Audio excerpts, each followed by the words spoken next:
Premier League results show. And it's week 11. And these matches were played on November the 3rd and the 4th. Is that right? Yeah, I'm about right. Okay, let's get started then. Saturday's early show was at the Vitality Stadium. Bournemouth entertaining Man United. Bournemouth on a roll, looking quietly confident, and they set off on their way at a blistering pace. Man United looked like they were sleeping, and Wilson converted a smart cross on 10 minutes, and that was 1-0 the Cherries.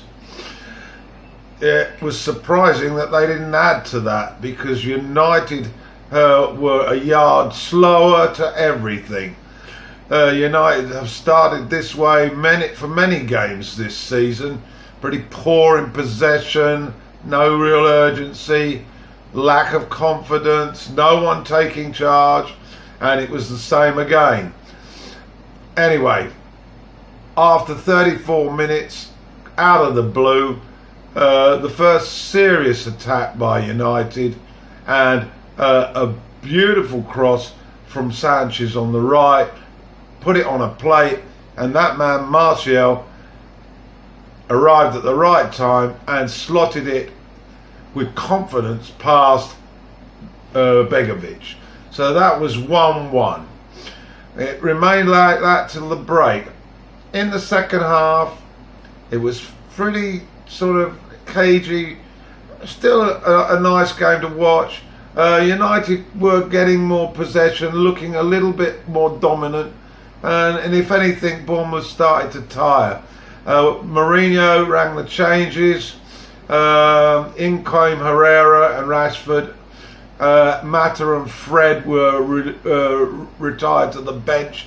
I really didn't see them in the first half, so they really weren't missed. But Rashford started to really show his place up front and was worrying the Bournemouth defence.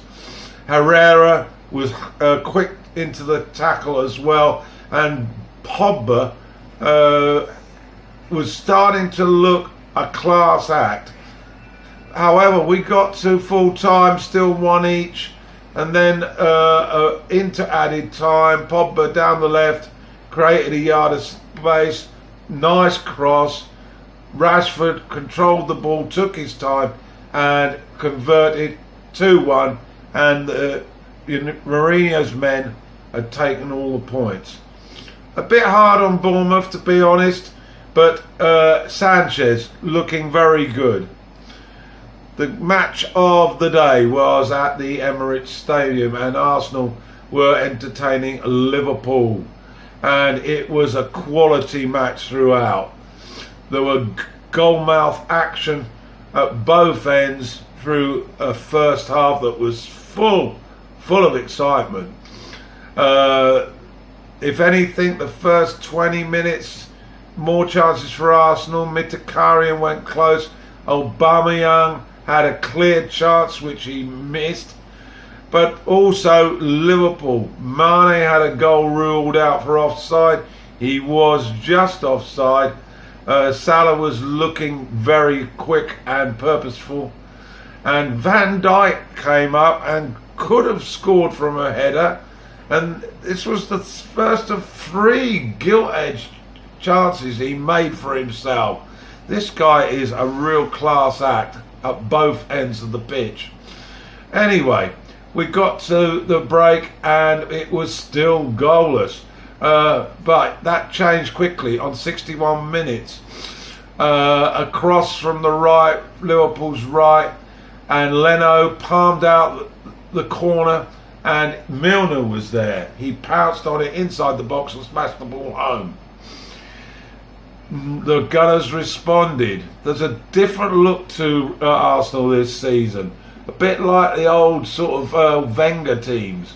And Lacazette swiveled and found some space, and from a wide-ish angle hit a sweet equaliser on 82 minutes, and the game ended 1 each. Both managers pretty happy with that. Both sides played well. Arsenal now have arrived. Then we were off to Cardiff for the emotional meeting of Cardiff and Leicester. First match for Leicester since the tragedy last week when the chairman died in the helicopter crash. Well, we had a minute's silence at the beginning. The whole of the Leicester squad, including officials, were arm in arm on the centre circle, and it was very, very emotionally charged. The match was a bit of a disappointment, but Leicester clearly, the players wanted to succeed, and they got their reward on 55 minutes when Gray was in the box and clipped the ball into the net, and that's how it ended, 1-0.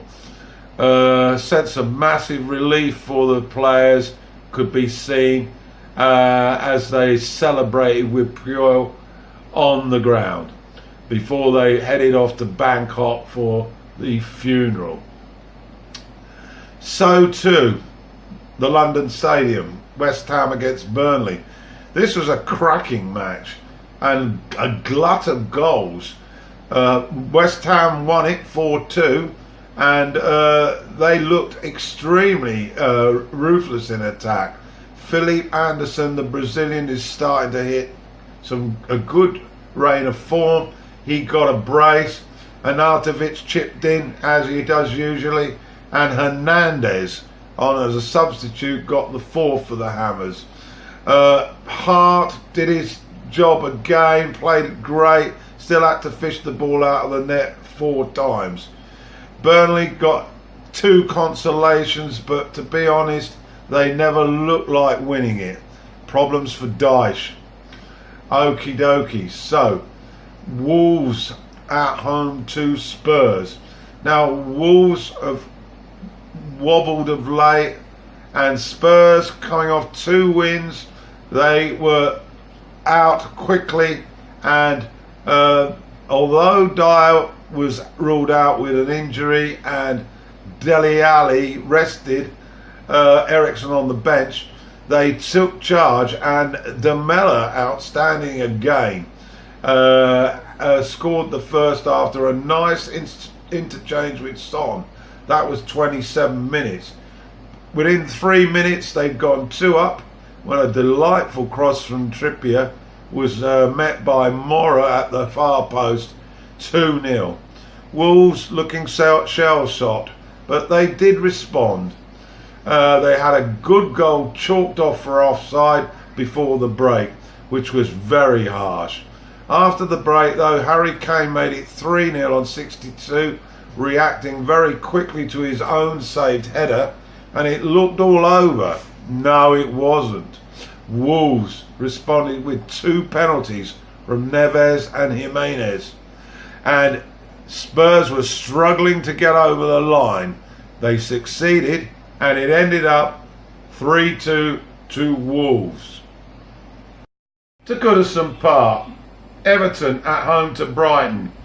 Everton have done well this season. They weren't that clever last week, and Brighton have proved very difficult to break down. Another good game on the eye. In fact, most of the games this weekend have been very watchable.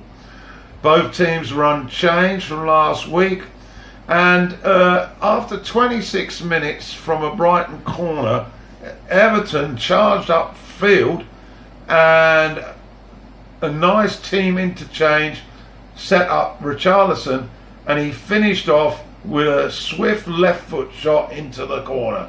1-0 Everton. Brighton responded well, and within a few minutes, on 33, Dunk had replied with a header from a corner. That's how it was at the break, and then into the second half, Everton stepped it up a gear. Coleman, with a sweet strike on 50 minutes on the edge of the penalty box, restored their lead, and then on 77 minutes, Richarlison, the man of the match by far, broke away, beat a defender, and then rounded the goalie before slotting home. Everton comfortable winners in the end, 3-1. To St James's Park, Newcastle at home to Watford.